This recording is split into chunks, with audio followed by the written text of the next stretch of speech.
Oh, face à face. Thank you, Lord. Thank you, Jesus. Thank you. Nous continuons notre étude intitulée La montagne. Nous croyons encore que cette étude va vous permettre d'être béni et d'ouvrir les yeux sur certaines réalités.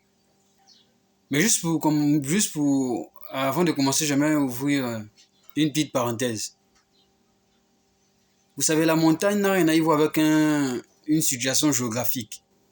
La montagne dont il s'agit ici n'est pas forcément un lieu physique où nous sommes sur une montagne, parce que ce n'est pas tous les pays du monde là où on retrouve des montagnes telles qu'on peut dire montagne. L'Ancien Testament, la montagne est physique. Et ici, on parle de quelque chose de symbolique. Or, Jésus est l'authentique. Donc, l'authentique, c'est Jésus. Et lorsqu'on parle d'authentification, on se rend compte que la montagne ici n'est pas forcément un lieu géographique, mais ça peut être un lieu que vous avez consacré pour la prière, pour le jeûne, etc. dans le calme. Donc ça peut être votre chambre. Parce que si on s'attarde à dire qu'il faut aller sur une montagne physique, là on va tourner autour du symbolique. Or, Jésus est l'authentique. Et ce n'est pas parce que Jésus est aussi sur une montagne que nous devons courir dans tous les lieux pour trouver une montagne. Non. La Bible dit que lorsque tu veux prier, entre dans ta chambre, ferme la porte et voilà. On n'a pas dit va sur une montagne. C'est simplement des choses symboliques. Mais l'authentique, c'est Jésus. Et lui-même nous enseignait à entrer dans notre chambre. C'était juste une parenthèse.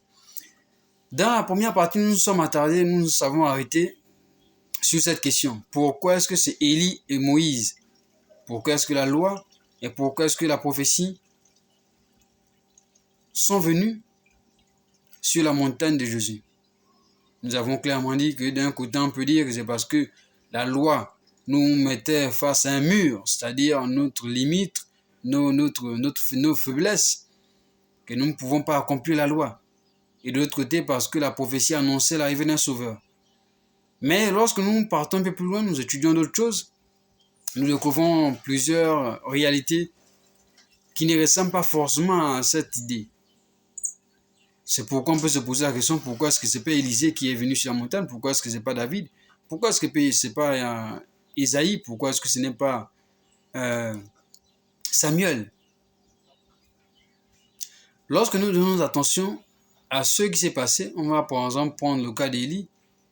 Nous allons découvrir que Élie n'a pas connu la mort. Élie a été enlevé dans le ciel. Et lorsque nous prenons le cas encore de Moïse, nous allons découvrir que Moïse aussi n'a pas connu la mort. C'est-à-dire, on n'a pas connu où Dieu l'a enterré, parce que c'est Dieu lui-même qui l'a enterré. Maintenant, quand nous fusionnons ces deux choses, nous allons comprendre que Jésus aussi vécu ces choses. Jésus était enlevé, Jésus était enterré, mais Jésus n'a pas été retrouvé dans le tombeau. Mais il y a plus, ce n'est pas juste ça, il y a plus. Il y a plus. Et lorsque nous donnons notre attention au Saint-Esprit, nous allons comprendre autre chose à travers ces deux personnages qui ont vécu des choses extraordinaires sur la montagne. Des choses qui nous permettent de comprendre pourquoi et comment. Prenons par exemple le cas de Moïse. Nous allons rendre compte que c'est sur la montagne que Moïse a reçu l'étape de la loi, ou encore reçu la loi, pour aller enseigner le peuple. Cela veut nous dire quoi? Cela veut nous dire que c'est sur la montagne que Dieu va souvent nous donner des instructions, des prescriptions, pour pouvoir non seulement nous aider, mais aussi ceux qui sont autour de nous. Lorsque nous prenons encore le cas par exemple d'Élie, nous allons rendre compte que c'est sur la montagne qu'Élie a reçu le signe pour la pluie, après 3 ans et 6 mois de sécheresse. Cela nous amène encore à comprendre que c'est sur la montagne que nous pouvons recevoir des instructions par rapport à des situations que ce soit naturelles ou spirituelles qui nous entourent. Maintenant, plusieurs d'ici du Christ vivent de confusion en confusion, pas parce qu'ils ne prient pas parce qu'ils ne jeûnent pas, mais simplement parce qu'ils n'ont pas appris à se taire. Parce que la montagne, c'est aussi un lieu où il faut aussi apprendre à se taire. Se mettre loin du bruit de la musique, du bruit de la télévision, de la radio. des voisins, des parents, et tout ça. S'éloigner un peu de toutes ces voies pour se focaliser sur la voie du Saint-Esprit, la voie de la parole de Dieu, pour des raisons spirituelles qui vont impacter notre... Et lorsque nous observons ces deux personnages, nous nous rendons compte qu'ils ont vécu ces choses extraordinaires sur la montagne. Cela veut dire quoi? Cela veut dire que ne montez pas sur la montagne juste pour aller prier. Ne montez pas juste pour aller jeûner. Montez aussi, mais taisez-vous aussi. C'est important d'apprendre à se taire sur la montagne. Parce que Moïse a reçu ce qu'il a reçu parce qu'il s'est tué. Lorsque nous observons, nous nous rendons compte que Moïse était sur la montagne. Et lorsque Moïse allait sur la montagne, Dieu ne l'a pas donné l'étape de la loi parce qu'il est tenté de prier.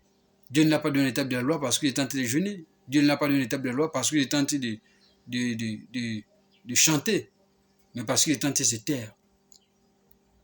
Il s'est tué et Dieu l'a donné ce qu'il avait donné. Et c'est très important pour nous d'apprendre à se taire sur la montagne. Ne partons pas toujours sur la montagne pour faire des requêtes, des intercessions. Non. Allons-y aussi pour se taire, pour recevoir une instruction de Dieu par rapport à une situation.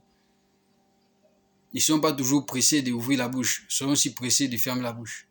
Afin que Dieu nous dise ce qu'il faut. Parce que si nous parlons trop, on aura du mal à comprendre ce que Dieu dit.